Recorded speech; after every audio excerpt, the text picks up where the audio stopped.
신약성경 골로새서 3장 12절로 15절 한 목소리로 같이 읽겠습니다. 시작. 그러므로 너희는 하나님이 택하사 거룩하고 사랑받는 자처럼 긍휼과 자비와 겸손과 온유와 오래 참음을 옷 입고 누가 누구에게 불만이 있거든 서로 용납하여 피차 용서하되 주께서 너희를 용서하신 것 같이 너희도 그리하고 이 모든 것 위에 사랑을 더하라.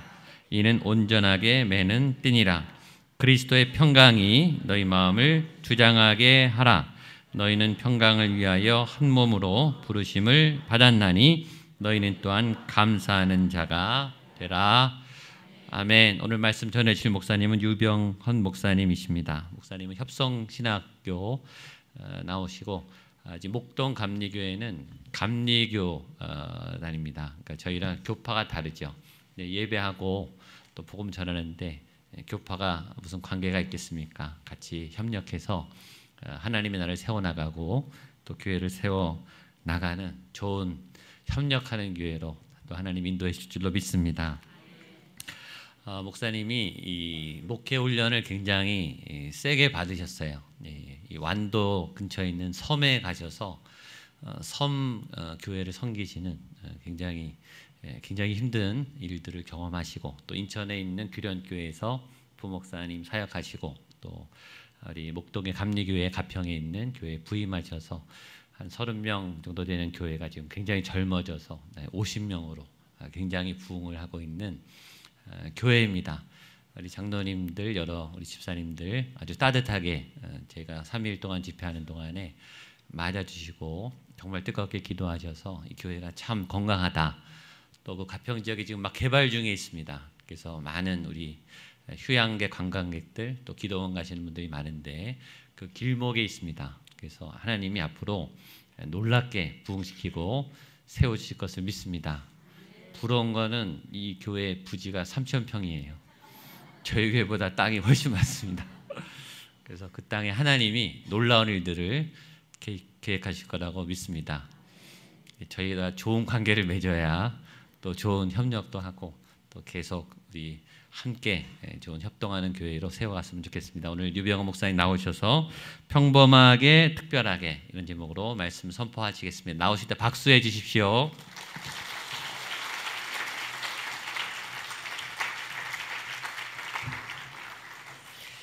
예수님의 이름으로 사랑하고 오늘 만나게 된 것 너무나 하나님 은혜에 감사를 드립니다. 우리 공진수 목사님이 얼마나 배려가 있으시고 센스가 있으신지 내려가시면서 마이크의 위치를 저에게 딱 맞게 해놓고 가셔서 정말 감사를 드립니다. 이거는 훈련되어서 되는 게 아니고요, 본성이 타고나야지 되는 거고요. 오늘 찬양을 우리 목동교회 성도님들이 특별 찬양을 해주셨는데 템포가 우리 교회에서 할 때보다도 1.5포인트 더 늦은 것 같아요. 굉장히 여유 있게 하시는데 이만큼 믿음의 경륜이 쌓이신 것이 아닌가, 저는 좋은 의미로 해석을 하고 은혜를 저는 나름대로 받았습니다. 앞으로 우리 목동교회와 그리고 우리 목양교회가 하나님의 은혜 가운데 하나됨의 은혜를 누리기를 간절히 소망합니다. 올해 봄 5월달이었던 것 같아요. 5월달이었는데 공진수 목사님을 모시고 우리 목동교회에서 부흥회를 진행을 했었습니다. 우리 교회는 큰 은혜가 되었고요. 그리고 함께 오셨던 우리 권사님들, 집사님들, 목양교회 성도님들도 특별한 은혜의 시간이 되었다라고 생각을 합니다. 도시교회와 우리 구리교회, 도시교회라고 해야죠 이제는 구리를. 도시교회와 그리고 전형적인 농촌은 아니지만 우리 관광지로 많이 개발돼 있어서 전형적인 농촌은 아니지만 도시와 농촌 간의 교회의 아름다운 협력의 모습이 하나 새로 시작되지 않을까 하는 소망을 갖고 있고요. 앞으로 우리 교회와 함께 큰 사랑의 은혜를 나누고 함께 주님의 복음을 전하는 기회 갖게 되기를 간절히 기도하겠습니다. 오늘 예수 그리스도의 평강이 우리 목동교회 성도님들과 목양교회 성도님들에게 함께 하시기를 같이 축복하기는 시간 가지려고 합니다. 아까 축복송을 하는데 저는 잘 모르는 찬양이었어요. 사실 우리 목동교회 성도님들도 잘 모르셨을 텐데 우리 교회에서 늘 하고 한 번 들으면 다 따라할 수 있는 찬양이 있습니다. 제가 뭐를 할 것 같아요? 사랑의 나눔 있는 곳에 한번 제가 할 테니까 같이 한번 따라하시고 우리 사랑의 나눔을 한번 실천하는 시간을 가지려고 합니다. 사랑의 나눔 찬양하실까요? 사랑의 나눔 있는 곳에 하나님께서 계시도다. 하나님께서 계시도다. 어렵지 않죠? 우리 목양교회 성도님들, 우리 교회 성도님들 향해서 우리 성도님들은 적극적으로 하셔야 돼요. 평소보다. 목양교회 성도님들이 여러 곳에 흩어져 계시니까 힘차게 하나님의 사랑의 나눔 있는 곳에 하나님이 계시도다 찬양합니다. 사랑의 나눔 있는 곳에 하나님께서 계시도다. 하나님께서 계시도다. 2층에도 계셨네요. 다시 한번 사랑의 나눔 있는 곳에 하나님께서 계시도다. 아멘. 하나님의 사랑의 나눔 있는 그곳에 하나님께서 함께해 주십니다. 오늘 전할 말씀은 이 사랑의 나눔 있는 하나님의 역사하심에 관한 말씀이고요. 또 그 사랑으로 사는 우리들의 삶에 관한 말씀이기도 합니다. 먼저 평범한 우리 일상생활에서 믿음의 삶에 대해서, 두 번째로는 그 평범함이 하나님의 사랑으로 어떻게 특별한 은혜로 살게 되는지, 마지막으로는 특별함을 넘어서서 거룩한 단계, 승화된 단계, 영적인 단계에 이르는 것에 관한 하나님의 사랑에 대해서 나눌 텐데요. 제가 약자를 만들어 봤습니다. 영어로 찾으니까 평범한, 노멀, 그 다음에 특별한, 스페셜. 예, 감사합니다. 그 다음에 영적으로 승화된을 찾아보니까 spiritualized, 뭐 이렇게 발음이 좋은지는 모르겠어요. 그래서 NSS 약자를 땄습니다. 한 10여 년 전에 외국분들이 책을 쓸 때 꼭 이런 식으로 뭔가를 설명하는 목사님이 기억이 났는데, NSS 그래서 무슨 다른 뜻이 있나 하고 찾아봤더니 아주 놀라운 단체가 하나 나왔습니다. Nuclear Security Summit. 국가 뭐죠? 이게 핵 안보 정상회의의 약자이기도 하더라고요. 그래서 핵 문제가 심각해서 이런 문제를 다시 한번 NSS 생각해야 될 때가 아닌가 생각하기도 했는데, 오늘은 그 NSS가 아니라 평범한 것, 노멀, 스페셜, 그 다음에 영적으로 승화된 것에 관한 말씀을 나누려고 합니다. 특별한 것에 대해서 말씀을 드리려고 하니까 북한 핵 소식, 또 미국의 지난 휴가 기간 동안 뭐 있었죠? 총기, 난사 사건, 정치 이슈 등 우리 눈을 끄는 많은 소식들이 휴가 기간에도 있었는데, 어떤 분이 그런 말씀을 하시더라고요. 우리는 휴가 기간이라도 세상의 뉴스는 끊임없이 우리에게 전해진다, 이런 말을 하는 걸 들었습니다. 그렇습니다. 세상이 우리는 잠시 멈춰 있는 것 같아도 주님이 오시는 날과 또 오실 날, 이미 오신 날과 오실 날, 그리고 우리가 기대하는 주님의 재림의 날, 그날까지 우리들의 일상생활은 계속 돼야 되지요. 그 가운데 우리가 잠시 멈추어 서서 특별한 시간을 갖게 되기는 하지만 휴일은 끝났고 우리의 일상의 삶은 오늘 지나고 내일이면 지속됩니다. 우리 막내 아들이 좀 늦게 난 아이가 4학년인데요. 우리 아이를 괴롭히는 좋은 방법이 하나 있습니다. 오늘 저녁에 가서도 괴롭히면 재밌거든요. 그래서 뭐라 그러냐면 너 내일 학교 간다. 그 말하면 가장 힘들어요. 우리 성도님들 내일 모레가 되면 출근하셔야 됩니다. 휴일이 끝나죠. 초대교회부터 많은 신앙인들이요, 예수님이 오시는 날을 기다리면서 어떤 사람들은 일상을 포기하는 사람들도 있었습니다. 그리고 어떤 사람들은 전지사선을 순간적인 믿음으로 하나님 앞에 드린다고 다 드려놓고 후회하는 사람들도 있었다고 해요. 일상을 포기할 때 하나님의 나라가 언제 오시나 곧 오시나 하고 기다렸지만 하나님의 나라는 지난 2000년 동안 시간을 유보하면서 기다리고 계십니다. 왠지 아시죠? 땅 끝까지 이르러 복음이 전해져야지만. 어떤 의미로는 땅 끝이 멀리 아프리카에 있는 곳이 아니라 바로 우리 가정에도 있을 수 있다. 이번 연휴를 지나면서 그런 생각들도 하게 됐습니다. 그래서 우리가 예수님이 오시는 날 때까지 기다림의 자세, 그리고 일상의 생활의 자세가 어떠해야 되는지 그 첫 번째 이야기, 노멀한 평범한 이야기 나누고자 합니다. 먼저 하나님이 오시는, 예수님이 오시는 그날까지 우리가 평범한 일상 속에서 새로운 믿음의 옷을 입어야 한다. 우리 옆에 있는 성도들에게 선포하겠습니다. 믿음의 새 옷을 입읍시다. 예. 목동교회에서 시골교회에서 여기 오려고 뭔가 좋은 옷이 없나 어저께 솔직히 찾아봤습니다. 근데 우리 성도님들이 잘 아시겠지만 평범하게 입던 옷으로 입고 왔어요. 우리 공진수 목사님의 배려가 또 있었는데 양복 아니고 편하게 예배할 수 있는 그런 저녁 예배 시간이니까 편하게 입고 오셔도 됩니다 해서 편하게 입고 왔습니다. 근데 제가 들은 한 인도의 부자 얘기를 하나 말씀드릴게요. 인도에 자수성가한 한 부자가 있었습니다. 이 부자가 너무나 못 먹고 너무나 못 입고 너무나 못 사는 사람이었어요. 그런데 특별한 사업에 수완이 있어서 돈을 많이 벌게 됩니다. 그 많이 벌고 나면 사람들이 뭐해요? 첫 번째 뭐를 살 것 같아요? 차요?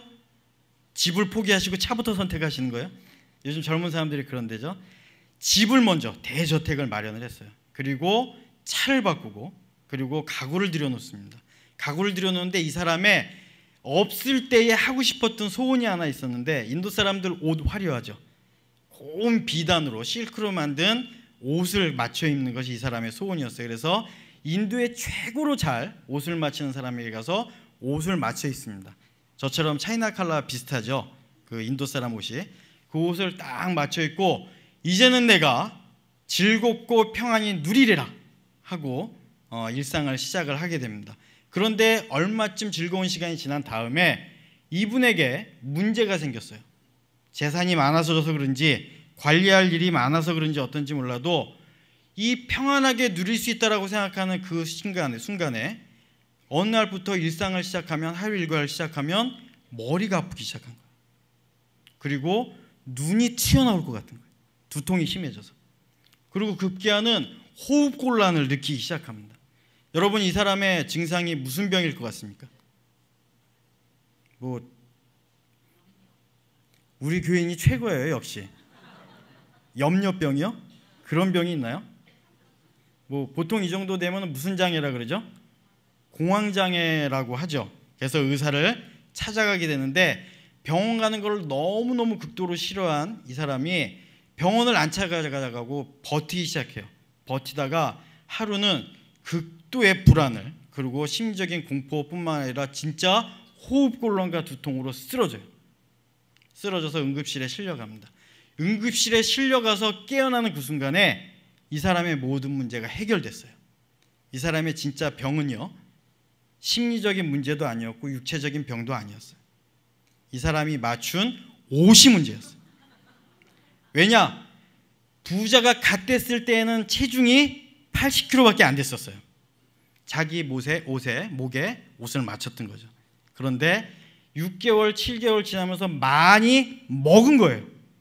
그럼에도 불구하고 자기가 맞춘 처음의 옷을 입기를 멈추지 아니하고 그 좋은 옷들을 옷장에다 쌓아놓고 매일같이 갈아입는데 사이즈는 옛날에 그 똑같은 옷 사이즈를 입은 거예요.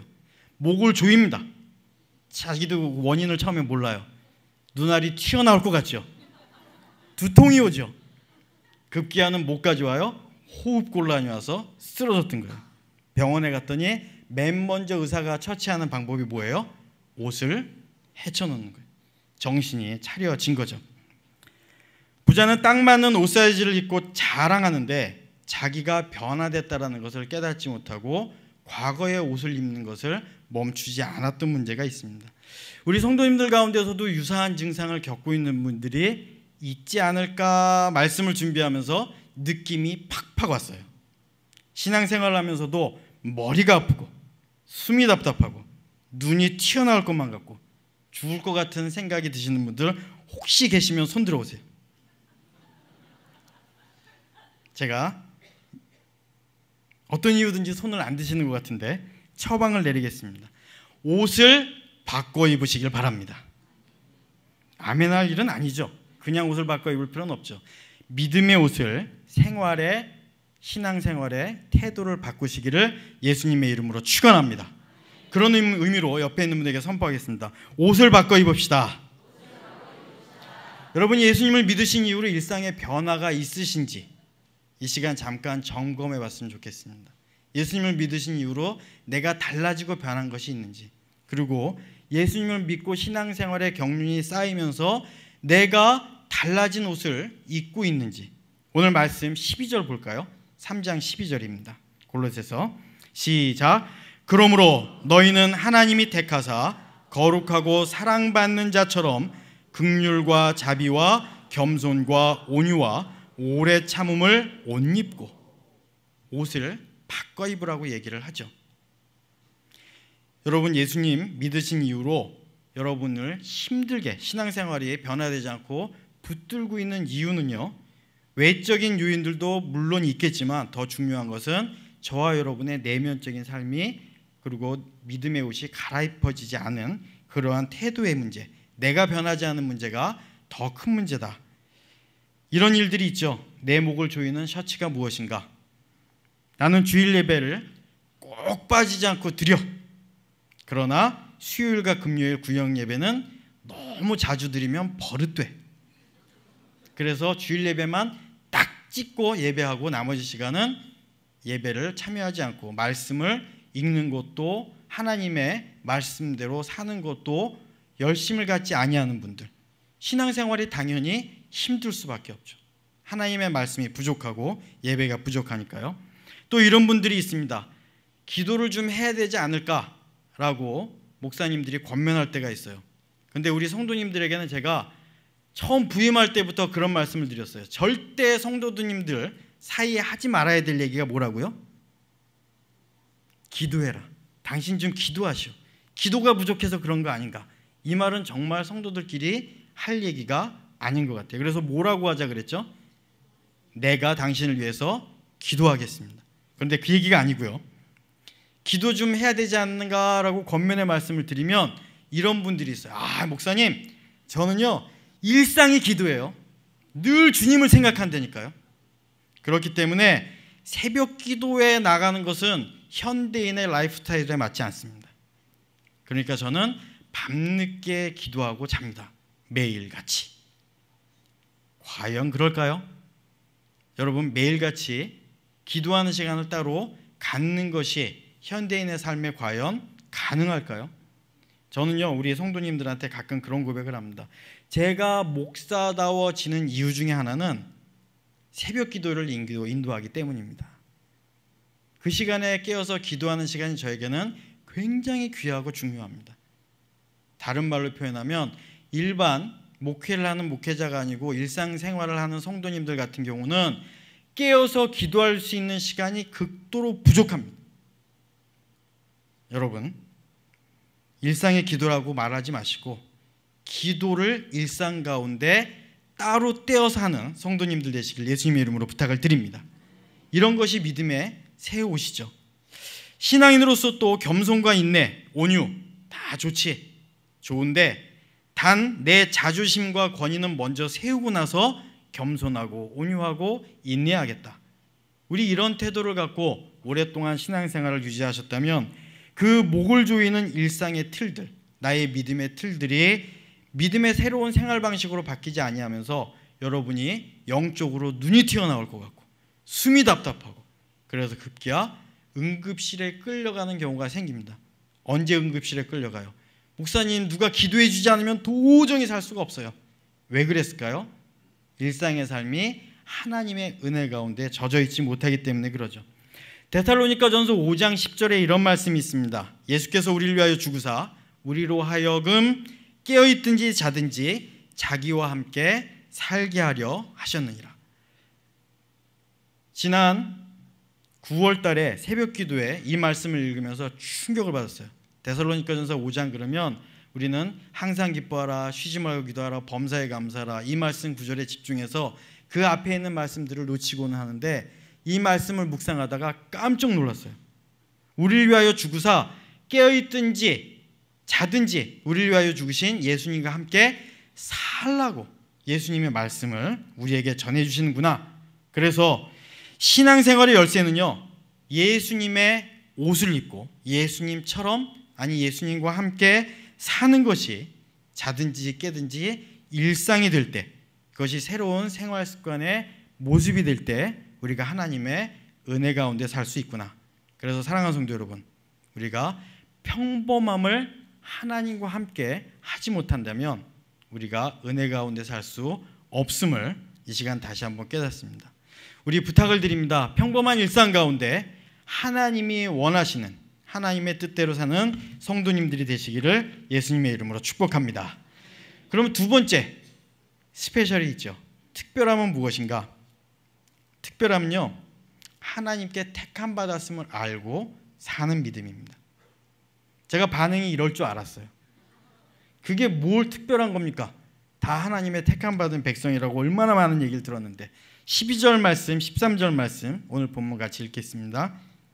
시작. 그러므로 너희는 하나님이 택하사 거룩하고 사랑받는 자처럼 긍휼과 자비와 겸손과 온유와 오래 참음을 옷 입고, 누가 누구에게 불만이 있거든 서로 용납하여 피차 용서하되 주께서 너희를 용서하신 것 같이 너희도 그리하고. 이 말씀이 가볍게 들리지 않기를 바랍니다. 우리 교회에서 한번 원수지면 죽을 때까지 화해하지 않는 사람들이 있다라고 해요.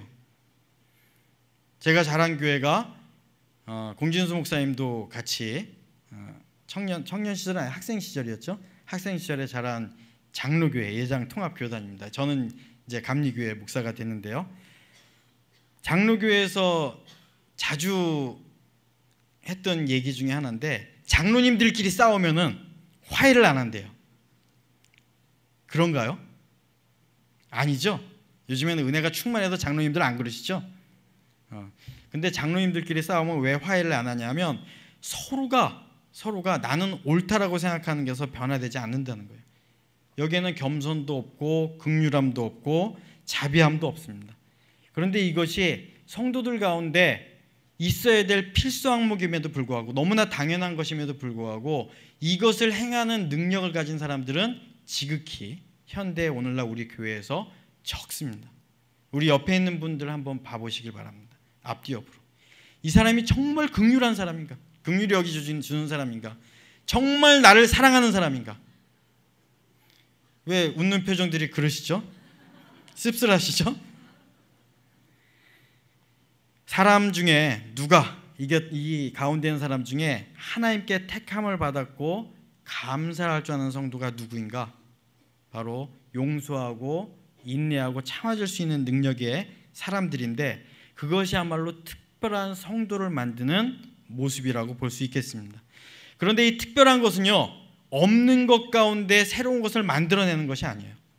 없는 신앙생활 가운데 새로운 신앙생활을 새롭게 무슨 창조해내는 그런 것이 아니라, 이미 하나님께서 우리에게 주신 것들 가운데 잘 조화롭게 믿음의 지혜를 적용하고 삶으로 살아내면 그 가운데 특별한 은혜, 용서와 사랑과 관용의 능력들이 우리 가운데 생긴다라고 하는 거죠. 제가 좋아하는 사람이 있어요. 물론 기독교인은 아니고요. 다른 분야에서 좋아하는데 스티브 잡스를 좋아합니다. 누군지 아시죠? 여러분이 갖고 죽고 못 살고 사랑하는 사람의 손보다 더 오래 붙들고 있는 스마트폰을 사실상 개발한 개발자예요.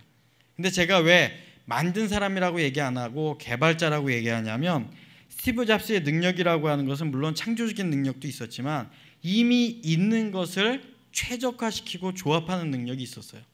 당시에 3G라고 하는 스마트폰, 아이폰이 처음 나올 때에 맞죠?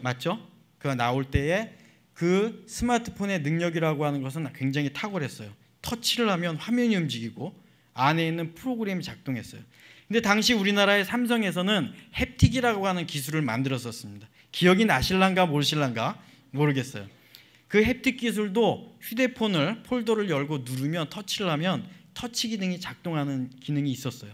이미 있는 것 갖다가 붙여요. 그리고 LG에서 화면을 갖다가 사옵니다. CPU라고 불리는 컴퓨터 프로그램 움직이는 중요한 부품을 휴대폰 안에 집어넣고요. 메모리를 장착했어요. 그리고 나서는 프로그램을 운영을 합니다. 광 센서, 자이로 센서, 무슨 얘기인지 모르면 나중에 네이버에 물어보세요. 찾아서 갖다가 붙이고 그것을 가지고 2G, 3G 통신을 활용하는 작은 손 안에 컴퓨터를 조합을 했어요. 그래서 우리가 갖고 있는 오늘날 스마트폰 세상을 만들어냈죠. 좋은 세상이 됐는지는 모르겠지만 그것을 잘 적절히 조합을 한 것은 분명합니다. 저는 이것을 보면서 한 가지 깨닫습니다. 우리가 하나님의 말씀을 아는 지식이 턱없이 모자라서 특별한 믿음의 능력이 없는 것이 아니라 하나님의 말씀의 지식을 아는 조각들을 단편적으로 머릿속에 흩어놓고는 있지만 때로는 아멘 아멘 하면서 감동을 하고 그것을 받아들이고는 있지만 그것을 가지고 활용할 수 있는 능력이 너무나, 조합하는 능력이 너무나 우리에게 부족하다. 그래서 우리가 그것을 잘 조합할 수 있으면 여러분이 믿음의 탁월한 능력이 생기게 될 줄로 믿습니다. 이미 하나님이 여러분에게 주셨어요. 무엇을 주셨나? 다음과 같은 사실을 한번 조합해 보죠. 베드로전서 2장 9절에 이런 구절이 있습니다. 너희는 택하신 족속이요 왕 같은 제사장들이요 거룩한 나라요 그의 소유가 된 백성이더니 이렇게 기록을 하고 있는데 이 말씀을 가지고 우리가 조합을 해보면 이렇습니다. 저와 여러분은 하나님의 택함 받은 왕 같은 제사장인 줄로 믿습니다. 여러분 왕이에요. 왕은 왕처럼 사셔야 돼요. 우리를 특별하게 만드는 믿음의 첫 번째 요소는 여러분이 왕이라는 사실을 기억하셔야 돼요. 이렇게만 말하면 잊고 전혀 기억을 안 하실 거기 때문에 다시 한번 우리 목동교회 교인들은 너무나 익숙하신데 다시 한번 활용을 하겠습니다. 옆에 있는 분에게 선포하겠습니다.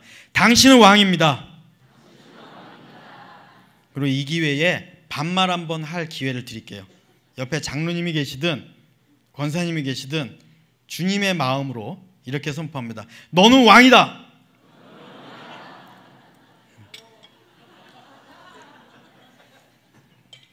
위험한 분 계셨어요? 왕은요 세상에 끌려 사는 것이 아닙니다. 왕 같은 제사장은 세상에 매달려 살지 않습니다.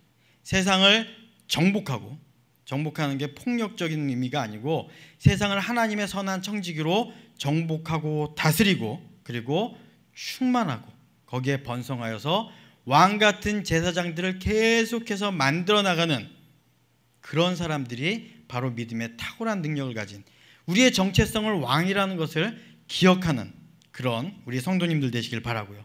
우리를 특별하게 만드는 두 번째 요소는요.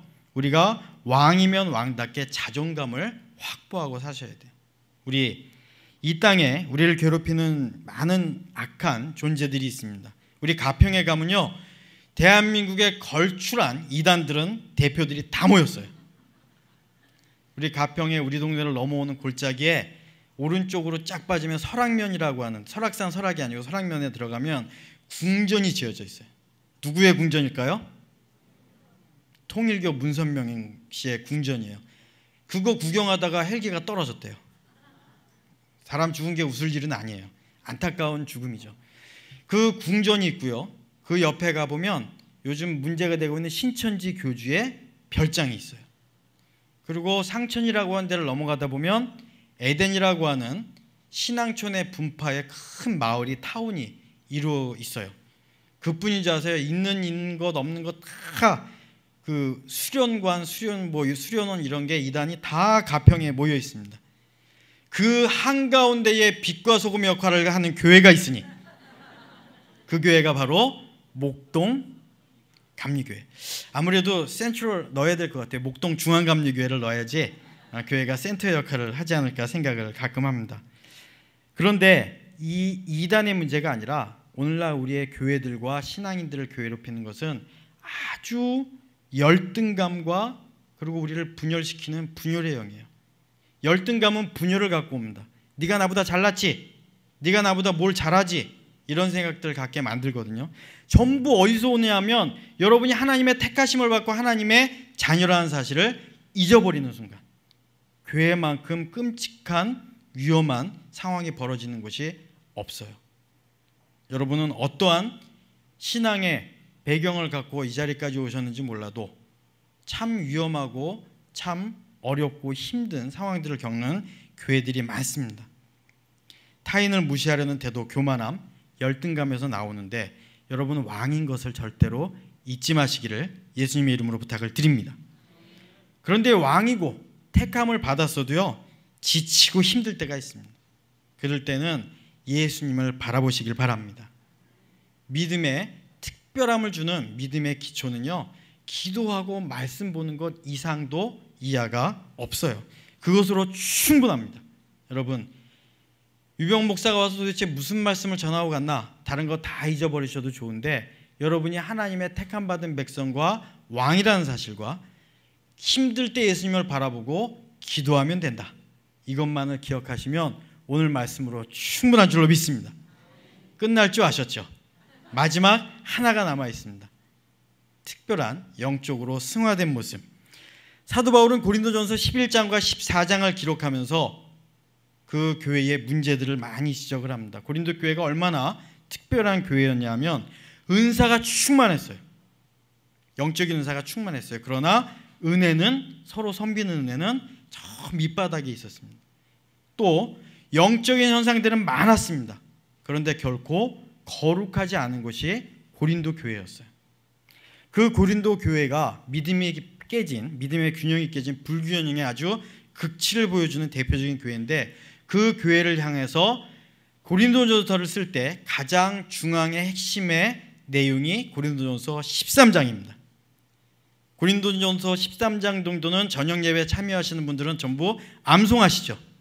이 자리에 제가 한 분을 불러 일으켜서 암송할 수 있는 기회를 드릴까 하다가 시험에 드실까 봐 생략을 하고요. 이런 내용이 기록되어 있죠. 사랑은 언제나 오래 참고, 사랑은 언제나 온유하며, 모든 것을 믿으며, 모든 것을 견디며, 모든 것을 바라느니라. 이런 말씀들이 기록되어 있습니다. 바울은요, 믿음의 모든 사실, 평범하고 특별하기도 하고 거룩하기도 한 모든 믿음의 진실들이 하나의 사실로 연결되어 있다는 것을 깨닫고 고린도전서 13장을 기록합니다. 모든 문제의 해결점은 하나밖에 없습니다. 하나님은 사랑이시라. 제가 우리 성도님들에게, 우리 교회 성도님들에게 자주 인용하는, 제가 쓰는 예화가 있습니다. 성경 말씀을요, 상징적인 겁니다. 진짜 집에 가서 실천하시면 안 돼요. 들고 믹서기에 넣어요. 돌립니다. 갈아질까요, 안 갈아질까요? 안 갈아져요. 그래서 제가 상징적이라고 말씀드리는 거예요. 갈고 약탕기에 넣고 끓여서 찝니다. 그래서 엑기스를 짜고 짜서 마지막 나오는 하나의 단어를 잡으면 뭐가 나올 것 같아요? 잘하시네요. 근데 우리는 왜 사랑하지 못할까요? 그것이 우리가 특별한 하나님의 자녀로 살게 되지 못하는 이유가 아닐까? 그렇게 생각을 해요. 고린도전서 13장 13절 다 같이 읽겠습니다. 믿음, 소망, 사랑, 이 세 가지는 항상 있을 것인데 그 중에 제일은 사랑이라. 로마서 13장 10절 말씀 암송합니다. 힘드시죠? 제가 할게요. 사랑은 이웃에게 악을 행하지 아니하나니 그러므로 사랑은 율법의 완성이니라. 로마서 13장 10절이었습니다. 오늘 골로새서 본문 3장 14절 말씀 한번 읽어보겠습니다. 시작. 이 모든 것 위에 사랑을 더하라. 이는 온전하게 매는 띠니라. 이 모든 것 위에 사랑을 더하라는 것은 사랑을 추가하라는 얘기가 아니라 사랑이 모든 것의 중심이 되는 핵심이라고 말씀하고 있는 거죠. 사랑은 모든 믿음과 우리 신앙생활의 중심의 정중앙이라는 것을 말씀을 전해주고 있습니다. 저는 특별한 성령의 체험을 통해서 하나님을 만났어요. 물론 모태신앙이기도 했지만, 그런데 특별한 하나님의 만남을 통해서 인생이 송두리째 바뀌었습니다. 지금 이 자리에 서 있는 것도 그 시작점이 거기였고요. 왕 같은 하나님의 자녀로 살게 하셨고 왕 같은 하나님의 자녀로 살려고 노력하다 보니까 오늘 이 자리에서 우리 성도님들을 만나게 됐습니다. 하나님께 감사를 드립니다. 이 성령의 모든 역사는 오늘도 지속되고 역사하십니다. 그리고 그 저를 변화시킨 하나의 하나님의 말씀은 딱 한 가지였어요. 내가 너를 사랑한다. 할렐루야. 얼마나 이 마음이 전달이 되는지는 잘 모르겠지만 저는 말씀을 전하면서 지금도 떨립니다. 무려 30여 년 전에 모태신앙이었던 저를 다시 새 옷을 입게 만들고 다시 믿음의 삶을 도전해서 특별하게 만들고 다시 하나님의 은혜로 살게 만들었던 메시지는 매우 단순하지만 진실 하나였어요. 하나님은 너를 사랑한다. 하나님의 사랑으로 우리 가운데 일하시는 것과 하나님이 사랑이라고 하는 사실, 이 사실을 믿고 우리의 일상은 거룩해져야 되고 지금 다시 사랑을 시작하는 것이 우리의 믿음이 특별해지고 영적이고 진정으로 승화되는 믿음이라 오늘 이 자리에 확신하고 여러분들에게 말씀을 전합니다. 요한일서 4장 16절 우리 한번 찾아보시겠습니다. 마지막 성경 구절입니다. 요한일서 4장 16절. 방송실에 미리 부탁을 못 드렸는데 찾아지나요?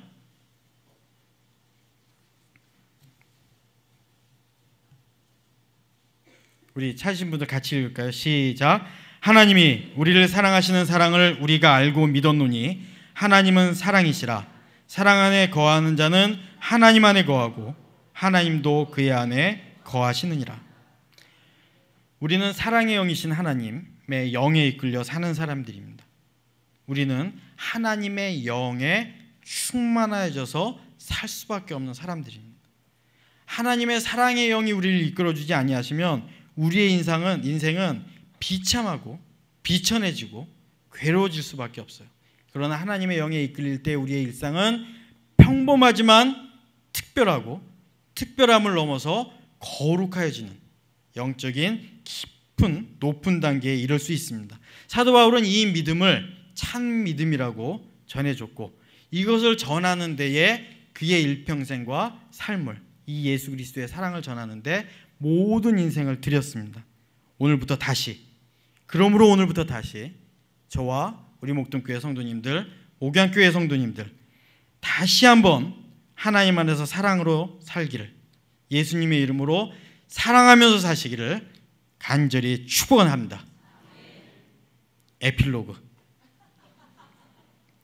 말만 하면 우리가 하나님의 사랑과 무슨 상관이 있겠습니까? 실천편입니다. 우리의 뇌는요 아주 독특한 구조를 갖고 있는 게 있대요. 뇌과학자들의 최근 연구에 의하면 주어가 생략된답니다. 말을 할 때. 이건 아주 특별한 은혜예요. 이걸 깨닫는 것은.